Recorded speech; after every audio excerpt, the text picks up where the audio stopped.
ਸਤਿ ਸ੍ਰੀ ਅਕਾਲ ਜੀ। ਅੱਜ ਆਪਾਂ ਗੁਰੂ ਸਾਹਿਬਾਨ ਦੀ ਬਾਣੀ ਚੋਂ ਜੀਵਨ ਬਾਰੇ ਦੋ ਬਹੁਤ ਹੀ ਕਮਾਲ ਦੇ ਰੂਪਕਾਂ ਨੂੰ ਸਮਝਣ ਦੀ ਕੋਸ਼ਿਸ਼ ਕਰਾਂਗੇ। ਦੇਖੋ, ਇਹ ਇੱਕ ਅਜਿਹਾ ਸਫ਼ਰ ਹੈ ਜਿਹੜਾ ਸ਼ੁਰੂ ਹੁੰਦਾ ਹੈ ਮਨੁੱਖੀ ਸੰਘਰਸ਼ ਦੀਆਂ ਡੂੰਘਾਈਆਂ ਤੋਂ ਤੇ ਪਹੁੰਚਦਾ ਹੈ ਰੱਬੀ ਮਿਲਾਪ ਦੇ ਉਸ ਪਰਮ ਆਨੰਦ ਤੱਕ। ਕਦੇ-ਕਦੇ ਲੱਗਦਾ ਹੈ ਨਾ ਕਿ ਜ਼ਿੰਦਗੀ ਦੀਆਂ ਜ਼ਿੰਮੇਵਾਰੀਆਂ, ਸਾਡੀਆਂ ਖਾਹਿਸ਼ਾਂ, ਸਾਡਾ ਮੋਹ, ਇਹ ਸਭ ਕੁਝ ਇੱਕ ਭਾਰੀ ਬੋਝ ਬਣ ਗਿਆ ਹੈ। ਮਤਲਬ ਇੰਜ ਲੱਗਦਾ ਜਿਵੇਂ ਅਸੀਂ ਕਿਸੇ ਡੂੰਘੇ ਪਾਣੀ ਵਿੱਚ ਡੁੱਬਦੇ ਜਾ ਰਹੇ ਹਾਂ ਤੇ ਬਾਹਰ ਨਿਕਲਣ ਦਾ ਕੋਈ ਰਾਹ ਨਜ਼ਰ ਨਹੀਂ ਆ ਰਿਹਾ। ਦੇਖੋ, ਇਹ ਕੋਈ ਨਵੀਂ ਗੱਲ ਨਹੀਂ, ਇਹ ਇੱਕ ਆਮ ਮਨੁੱਖੀ ਅਹਿਸਾਸ ਹੈ। ਪਰ ਕਮਾਲ ਦੀ ਗੱਲ ਇਹ ਹੈ ਕਿ ਸਦੀਆਂ ਪਹਿਲਾਂ ਗੁਰਬਾਣੀ ਵਿੱਚ ਇਸੇ ਅਹਿਸਾਸ ਨੂੰ ਬਹੁਤ ਹੀ ਡੂੰਘਾਈ ਨਾਲ ਸਮਝਾਇਆ ਗਿਆ ਹੈ। ਤੇ ਬਾਣੀ ਇਸ ਹਾਲਤ ਨੂੰ ਕਿਵੇਂ ਬਿਆਨ ਕਰਦੀ ਹੈ? ਇੱਕ ਭਿਆਨਕ ਅੱਗ ਨਾਲ ਭਰੇ ਸਰੋਵਰ ਵਾਂਗ। ਹਾਂ, ਇਹ ਕੋਈ ਮਾਮੂਲੀ ਤਲਾਬ ਨਹੀਂ। ਸੋਚ ਕੇ ਦੇਖੋ, ਇੱਕ ਅਜਿਹਾ ਸਰੋਵਰ ਜਿੱਥੇ ਪਾਣੀ ਹੀ ਅੱਗ ਬਣਿਆ ਹੋਇਆ ਹੈ। ਸੁਣਨ ਨੂੰ ਇਹ ਤਸਵੀਰ ਬਹੁਤ ਡਰਾਉਣੀ ਲੱਗਦੀ ਹੈ, ਪਰ ਅਸਲ ਵਿੱਚ ਇਹ ਸਾਡੇ ਅੰਦਰ ਚੱਲ ਰਹੇ ਉਸੇ ਸੰਘਰਸ਼ ਨੂੰ ਦਰਸਾਉਂਦੀ ਹੈ ਜਿਸ ਵਿੱਚੋਂ ਅਸੀਂ ਸਾਰੇ ਕਦੇ ਨਾ ਕਦੇ ਲੰਘਦੇ ਹਾਂ। ਤਾਂ ਆਓ ਸਭ ਤੋਂ ਪਹਿਲਾਂ ਇਸੇ ਰੂਪਕ ਨੂੰ ਖੋਲ੍ਹ ਕੇ ਸਮਝਦੇ ਹਾਂ। ਇਹ ਭਿਆਨਕ ਅੱਗ ਵਾਲਾ ਸਰੋਵਰ ਹੈ ਕੀ? ਅਸਲ ਵਿੱਚ ਇਹ ਮਨੁੱਖੀ ਹਾਲਤ, ਸਾਡੀ ਜ਼ਿੰਦਗੀ ਦੀਆਂ ਚੁਣੌਤੀਆਂ ਦਾ ਹੀ ਇੱਕ ਬਹੁਤ ਸ਼ਕਤੀਸ਼ਾਲੀ ਪ੍ਰਤੀਕ ਹੈ। ਜੇ ਇਸ ਨੂੰ ਸਮਝ ਗਏ ਤਾਂ ਸਮਝੋ ਆਪਣੇ ਸੰਘਰਸ਼ ਦੀ ਜੜ ਤੱਕ ਪਹੁੰਚ ਗਏ। ਤੇ ਇਸ ਰੂਪਕ ਦੀ ਗਹਿਰਾਈ ਦੇਖੋ। ਗੁਰੂ ਨਾਨਕ ਦੇਵ ਜੀ ਦੇ ਸ਼ਬਦ ਹਨ, ਤਿਤ ਸਰਵਰੜੇ ਭਈਲੇ ਨਿਵਾਸਾ ਪਾਣੀ ਪਾਵਕ ਤਿਨਹੇ ਕੀਆ। ਮਤਲਬ ਸਾਡਾ ਵਾਸਾ ਹੀ ਉਸ ਭਿਆਨਕ ਸਰੋਵਰ ਵਿੱਚ ਹੈ ਜਿੱਥੇ ਪਾਣੀ ਨੂੰ ਅੱਗ ਦਾ ਰੂਪ ਖੁਦ ਉਸ ਸਿਰਜਣਹਾਰ ਨੇ ਹੀ ਦਿੱਤਾ ਹੈ। ਜ਼ਰਾ ਸੋਚੋ ਇਸ ਗੱਲ ਤੇ, ਜਿਸ ਪਾਣੀ ਨੇ ਅੱਗ ਬੁਝਾਣੀ ਸੀ ਉਹੀ ਪਾਣੀ ਜਲਾ ਰਿਹਾ ਹੈ। ਬਿਲਕੁਲ, ਇਹੀ ਤਾਂ ਸਾਡੀਆਂ ਦੁਨਿਆਵੀ ਇੱਛਾਵਾਂ ਦਾ ਸੁਭਾਅ ਹੈ। ਇਹ ਕਦੇ ਸ਼ਾਂਤੀ ਨਹੀਂ ਹੁੰਦੀਆਂ, ਸਗੋਂ ਹੋਰ ਭੜਕਦੀਆਂ ਨੇ। ਪਰ ਸਵਾਲ ਇਹ ਹੈ ਕਿ ਆਖਿਰ ਅਸੀਂ ਇਸ ਸਰੋਵਰ ਵਿੱਚ ਫਸੇ ਹੀ ਕਿਉਂ? ਤਾਂ ਬਾਣੀ ਇਸ ਦਾ ਕਾਰਨ ਦੱਸਦੀ ਹੈ, ਪਰਮਾਤਮਾ ਨੂੰ ਭੁੱਲ ਜਾਣਾ।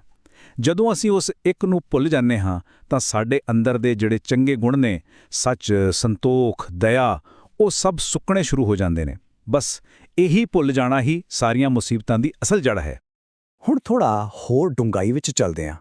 ਇਸ ਸਰੋਵਰ ਵਿੱਚ ਦੋ ਵੱਡੀਆਂ ਤਾਕਤਾਂ ਨੇ ਜੋ ਸਾਨੂੰ ਜਕੜ ਕੇ ਰੱਖਦੀਆਂ ਨੇ। ਇੱਥੇ ਸਿਰਫ ਅੱਗ ਹੀ ਨਹੀਂ ਹੈ, ਇੱਥੇ ਚਿੱਕੜ ਵੀ ਹੈ।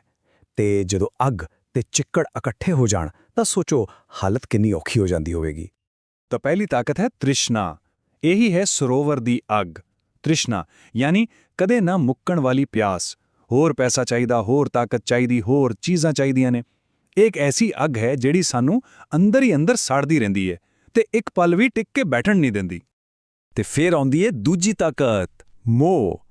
ਇਹ ਹੈ ਉਸ ਸਰੋਵਰ ਦਾ ਚਿੱਕੜ। ਇਹ ਸਾਡਾ ਆਪਣੇ ਪਰਿਵਾਰ ਨਾਲ, ਆਪਣੀ ਜਾਇਦਾਦ ਨਾਲ, ਦੁਨੀਆ ਦੀਆਂ ਚੀਜ਼ਾਂ ਨਾਲ ਗੂੜਾ ਲਗਾਵ ਹੈ। ਇਹ ਚਿੱਕੜ ਇੰਨਾ ਸੰਘਣਾ, ਇੰਨਾ ਗਾੜਾ ਹੈ ਕਿ ਸਾਡੇ ਪੈਰ ਇਸ ਵਿੱਚ ਖੁੱਭ ਜਾਂਦੇ ਨੇ ਤੇ ਫਿਰ ਅਸੀਂ ਅੱਗੇ ਵਧ ਹੀ ਨਹੀਂ ਪਾਉਂਦੇ। ਅਧਿਆਤਮਿਕ ਰਾਹ ਤੇ ਤੁਰਨਾ ਤਾਂ ਦੂਰ ਦੀ ਗੱਲ ਹੈ। ਹੁਣ ਦੇਖੋ, ਇਸ ਹਾਲਤ ਵਿੱਚੋਂ ਕੋਈ ਆਪਣੀ ਹਿੰਮਤ ਨਾਲ, ਆਪਣੀ ਤਾਕਤ ਨਾਲ ਬਾਹਰ ਨਹੀਂ ਆ ਸਕਦਾ। ਬਾਣੀ ਸਾਫ਼ ਕਹਿੰਦੀ ਹੈ ਕਿ ਭਾਵੇਂ ਕਿਸੇ ਦਾ ਆਪਣੀਆਂ ਇੰਦਰੀਆਂ ਤੇ ਪੂਰਾ ਕਾਬੂ ਹੋਵੇ, ਭਾਵੇਂ ਕੋਈ ਬਹੁਤ ਸੱਚਾ-ਸੁੱਚਾ ਹੋਵੇ ਜਾਂ ਬਹੁਤ ਵੱਡਾ ਗਿਆਨੀ ਹੋਵੇ, ਕੋਈ ਵੀ ਚੀਜ਼ ਇਸ ਅੱਗ ਤੇ ਚਿੱਕੜ ਤੋਂ ਨਹੀਂ ਬਚਾ ਸਕਦੀ। ਫਿਰ ਬਚਾ ਕਿਵੇਂ ਹੋਵੇ? ਇੱਕੋ ਇੱਕ ਆਸਰਾ ਹੈ ਉਹਨਾਂ ਲੋਕਾਂ ਦੀ ਸੰਗਤ ਜਿਹੜੇ ਹਰ ਵੇਲੇ ਪਰਮਾਤਮਾ ਨੂੰ ਯਾਦ ਰੱਖਦੇ ਨੇ। ਅੱਛਾ, ਇਹ ਸਭ ਠੀਕ ਹੈ, ਪਰ ਸਵਾਲ ਇਹ ਹੈ ਕਿ ਆਖਿਰ ਇਸ ਸੰਘਰਸ਼ ਦੀ ਇੰਨੀ ਅਹਿਮੀਅਤ ਕਿਉਂ ਹੈ? ਕਿਉਂ ਇਹ ਸਭ ਇੰਨਾ ਮਾਇਨੇ ਰੱਖਦਾ ਹੈ? ਤਾਂ ਚਲੋ ਅੱਗੇ ਵਧਨੇ ਆ ਤੇ ਦੇਖਦੇ ਹਾਂ ਕਿ ਬਾਣੀ ਇਸ ਬਾਰੇ ਕੀ ਕਹਿੰਦੀ ਹੈ, ਕਿਉਂਕਿ ਇੱਥੋਂ ਸਾਡਾ ਸਾਰਾ ਨਜ਼ਰੀਆ ਬਦਲਣ ਵਾਲਾ ਹੈ। ਇੱਥੇ ਇੱਕ ਬਹੁਤ ਹੀ ਖੂਬਸੂਰਤ ਵਿਚਾਰ ਸਾਹਮਣੇ ਆਉਂਦਾ ਹੈ। ਗੁਰੂ ਅਰਜਨ ਦੇਵ ਜੀ ਦੇ ਬਚਨ ਨੇ, ਪਈ ਪਰਾਪਤ ਮਾਨੁਖ ਦੇ ਹੁਰੀਆ, ਗੋਬਿੰਦ ਮਿਲਣ ਕੀ ਇਹ ਤੇਰੀ ਬਰੀਆ। ਯਾਨੀ ਕਿ ਇਹ ਜਿਹੜਾ ਮਨੁੱਖਾ ਸਰੀਰ ਮਿਲਿਆ ਨਾ, ਇਹ ਕੋਈ ਸਜ਼ਾ ਨਹੀਂ ਹੈ, ਇਹ ਤਾਂ ਇੱਕ ਬਹੁਤ ਹੀ ਕੀਮਤੀ ਤੋਹਫਾ ਹੈ। ਕਿਉਂ? ਕਿਉਂਕਿ ਇਹੀ ਸਾਡਾ ਮੌਕਾ ਹੈ, ਇਹੀ ਸਾਡੀ ਵਾਰੀ ਹੈ ਉਸ ਪਰਮਾਤਮਾ ਨੂੰ ਮਿਲਣ ਦੀ। ਪਰ ਜਿੱਥੇ ਇੰਨਾ ਵੱਡਾ ਮੌਕਾ ਹੈ, ਉੱਥੇ ਇੱਕ ਵੱਡੀ ਚੇਤਾਵਨੀ ਵੀ ਹੈ। ਬਾਣੀ ਸਾਨੂੰ ਵਾਰ-ਵਾਰ ਯਾਦ ਕਰਵਾਉਂਦੀ ਹੈ ਕਿ ਇਸ ਦੁਨੀਆ ਦੇ ਝੂਠੇ ਰੰਗ ਤਮਾਸ਼ਿਆਂ ਵਿੱਚ, ਇਸ ਮਾਇਆ ਦੇ ਮੋਹ ਵਿੱਚ, ਇਹ ਜਿਹੜਾ ਅਨਮੋਲ ਜਨਮ ਹੈ ਨਾ, ਇਹ ਐਵੇਂ ਹੀ ਬਰਬਾਦ ਹੋ ਰਿਹਾ ਹੈ। ਵੇਲਾ ਲੰਘਦਾ ਜਾ ਰਿਹਾ ਹੈ ਤੇ ਇਹ ਸੁਨਹਿਰੀ ਮੌਕਾ ਹੱਥੋਂ ਨਿਕਲਦਾ ਜਾ ਰਿਹਾ ਹੈ।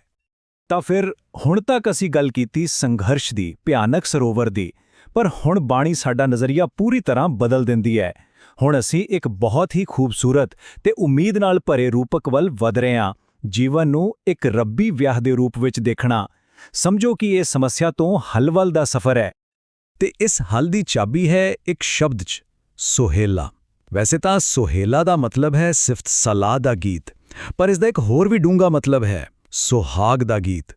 ਜਿਵੇਂ ਇੱਕ ਕੁੜੀ ਆਪਣੇ ਵਿਆਹ ਦੀ ਤਿਆਰੀ ਕਰਦਿਆਂ ਖੁਸ਼ੀ ਦੇ ਗੀਤ ਗਾਉਂਦੀ ਹੈ, ਬਿਲਕੁਲ ਉਸੇ ਤਰ੍ਹਾਂ ਜੀਵ ਰੂਪੀ ਲਾੜੀ ਨੂੰ ਕਿਹਾ ਗਿਆ ਹੈ ਕਿ ਉਹ ਪ੍ਰਭੂ ਪਤੀ ਨਾਲ ਮਿਲਾਪ ਦੀ ਤਿਆਰੀ ਲਈ ਉਸ ਦੀ ਸਿਫਤ ਸਲਾਹ ਦੇ ਗੀਤ ਗਾਵੇ। ਇਹ ਰੂਪਕ ਕਿੰਨਾ ਸੌਖਾ ਤੇ ਸੋਹਣਾ ਹੈ। ਦੇਖੋ, ਇਹ ਜਿਹੜੀ ਦੁਨੀਆ ਹੈ, ਇਹ ਸਾਡੇ ਪੇਕੇ ਘਰ ਵਰਗੀ ਹੈ, ਜਿੱਥੇ ਅਸੀਂ ਕੁਝ ਸਮੇਂ ਲਈ ਆਏ ਹਾਂ, ਪਰ ਸਾਡਾ ਅਸਲੀ ਪੱਕਾ ਘਰ ਤਾਂ ਸਹੁਰਾ ਘਰ ਹੈ, ਜੋ ਕਿ ਪਰਮਾਤਮਾ ਦੇ ਕੋਲ ਹੈ।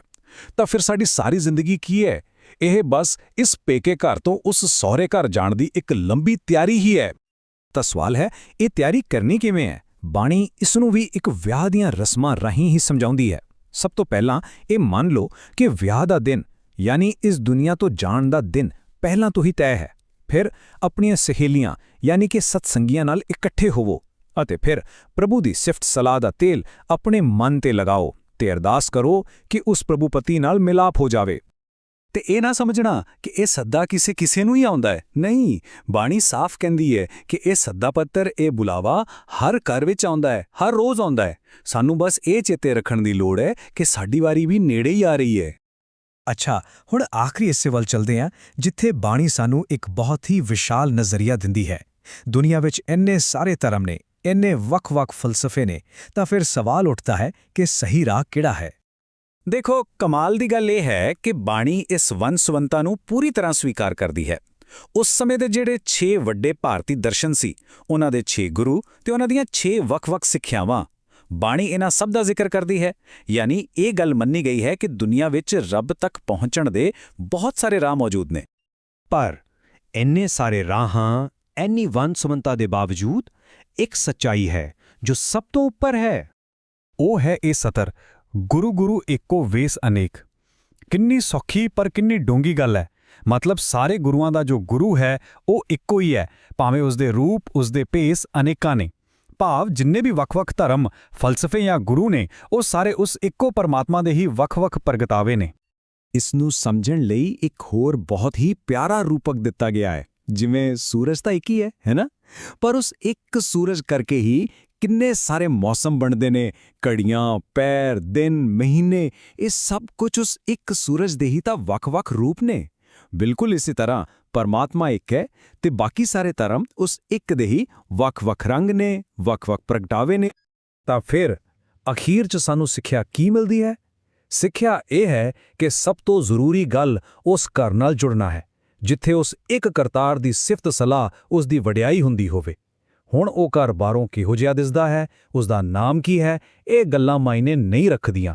ਅਸਲ ਚੀਜ਼ ਹੈ ਉਸਦਤ, ਪਰਮਾਤਮਾ ਦੀ ਯਾਦ। ਤਾਂ ਜਾਂਦੇ-ਜਾਂਦੇ ਇੱਕ ਸਵਾਲ ਆਪਣੇ ਆਪ ਨੂੰ ਪੁੱਛਣ ਵਾਲਾ ਹੈ, ਜੇ ਸਾਡੀ ਜ਼ਿੰਦਗੀ ਸੱਚਮੁੱਚ ਹੀ ਉਸ ਰੱਬੀ ਵਿਆਹ ਦੀ ਤਿਆਰੀ ਹੈ, ਤਾਂ ਫਿਰ ਅਸੀਂ ਹਰ ਰੋਜ਼, ਹਰ ਪਲ ਇਸ ਮਹਾਨ ਮਿਲਾਪ ਲਈ ਖੁਦ ਨੂੰ ਤਿਆਰ ਕਿਵੇਂ ਕਰ ਰਹੇ ਹਾਂ? ਇਸ ਬਾਰੇ ਸੋਚਣ ਲਈ ਤੁਹਾਡਾ ਬਹੁਤ-ਬਹੁਤ ਧੰਨਵਾਦ।